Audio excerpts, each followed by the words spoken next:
लोकशाहीचा बुलंद आवाज, रिपब्लिकन वार्ता, महाराष्ट्र. वडोदा संभाजीनगर मालवाहतूक आयशर पलटी. लेंडणे चेन तुटल्याने मालेगाव जवळ अपघात, सुदैवाने जीवितहानी नाही. बडोदा येथून संभाजीनगरकडे पत्र्यांचा माल घेऊन निघालेल्या आयशर मालवाहू गाडीचा मालेगाव येथे भीषण अपघात झाला.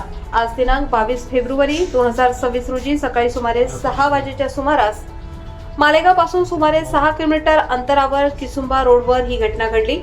प्राप्त माहितीनुसार आयशर गाडी क्रमांक MH20 EL 3346 ही पत्र्यांनी भरलेली मालवाहतूक गाडी बडोदावरून संभाजीनगरकडे जात असताना अचानक गाडीची लेंडणे चेन तुटली.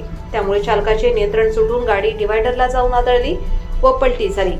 अपघातात वाहनाचे मोठ्या प्रमाणात नुकसान झाले. सुदैवाने या घटनेत कोणतीही जीवितहानी झाली नाही. चालक व क्लीनर बचावले असून त्यांना किरकोळ दुखापत झाल्याची प्राथमिक माहिती आहे. अपघातानंतर घटनास्थळी बघ्यांची मोठी गर्दी जमली होती. घटनेची माहिती मिळताच मालेगाव पोलीस ठाण्यातील पोलीस अधिकारी व कर्मचारी तात्काळ घटनास्थळी दाखल झाले. वाहतूक सुरळीत करण्यासाठी मदत कार्य करण्यात आले असून पुढील तपास पोलीस करीत आहेत. अपघाताचे नेमके कारण व तांत्रिक बिघाडाबाबत अधिक तपास सुरू आहे.